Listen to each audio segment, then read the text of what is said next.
नमस्कार मित्रांनो, मी अमोल जाधव. मित्रांनो, स्वागत आहे तुमचे माझ्या यूट्यूब चॅनलवर. मित्रांनो, शासनाचा नवीन जो GR आला आहे त्या GRनुसार 1 किलोमीटरच्या आत जर शासकीय शाळा किंवा निमशासकीय शाळा असेल तर तुम्हाला खाजगी शाळेमध्ये प्रवेश घेता येणार नाही.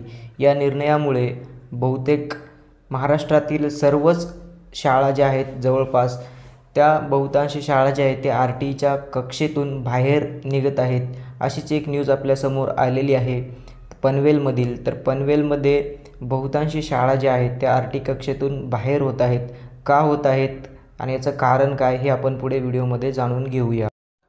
राज्याच्या शिक्षण विभागाने RTA नियमांमध्ये बदल केले आहेत. 1 किलोमीटरच्या आतमध्ये अनुदानित शाळा असल्यास विद्यार्थ्यांना खाजगी शाळेमध्ये या योजनेअंतर्गत प्रवेश दिला जाणार नाही. त्यामुळे पनवेल तालुक्यातील बहुतांशी शाळा RT कक्षेतून बाहेर पडणार आहेत. याचा परिणाम सर्वसामान्य कुटुंबातील विद्यार्थ्यांना नुकसान होणार आहे.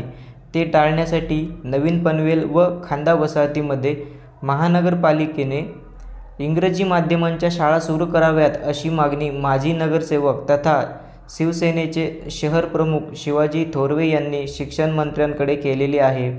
पनवेल, नवीन पनवेल, खांदा वसाहत, खारघर, कामोटे, कळंबोली या भागात मोठ्या प्रमाणात खाजगी शैक्षणिक संस्था आहेत. विविध नामांकित शाळांमध्ये प्रवेश मिळवण्याकरिता धनडांग्यांपासून मध्यमवर्गीय पालकांची उडी पडते.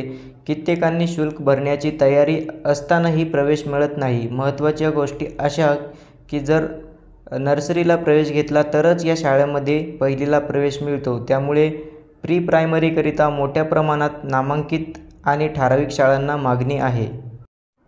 जास्त शुल्क आकारले जात असल्याने दुर्बल आणि वंचित घटकातील विद्यार्थ्यांना या ठिकाणी पूर्वी प्रवेश मिळत नव्हता. कारण हे शुल्क त्यांच्या पालकांच्या खिशाला परवडणारं नव्हते आणि आजही नाही. मात्र राज्य शासनाने शिक्षणाचा अधिकार हा कायदा संमत केला आणि त्यानुसार दुर्बल आणि वंचित घटकातील विद्यार्थ्यांकरिता 25% जागा राखीव ठेवण्याची सक्ती करण्यात आली. दरवर्षी इतके प्रवेश देणे संबंधित शाळांना बंधनकारक होते. त्यानुसार गेल्या वर्षी काही वर्षापासून व पनवेल तालुक्यातील विनाअनुदानित, कायम विनाअनुदानित व स्वयं अर्थसहाय्य अशा व्यवस्थापनांच्या शाळांमध्ये RTA अंतर्गत संबंधित शाळेच्या इयत्ता पहिलीच्या पटाच्या 25% जागांवर वंचित दुर्बल घटकांतील विद्यार्थ्यांना ऑनलाईन पद्धतीने मोफत प्रवेश दिला जात होता.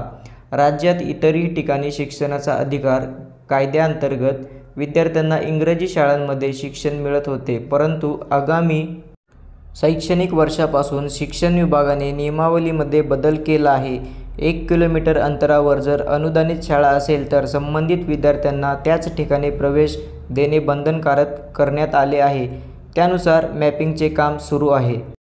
सर्वसामान्य कुटुंबातील मुलांना दर्जेदार व इंग्रजी शिक्षण मिळावे या उद्देशाने पनवेल महानगरपालिकेने खांदा कॉलनी आणि नवीन पनवेल या ठिकाणी इंग्लिश मीडियमच्या शाळा सुरू करण्याबाबतचा प्रस्ताव माजी नगरसेवक तथा शिवसेनेचे पनवेल व खांदा कॉलनी शहर प्रमुख शिवाजी थोरवे यांनी थेट शिक्षण मंत्री दीपक केसरकर यांच्याकडे दिला आहे.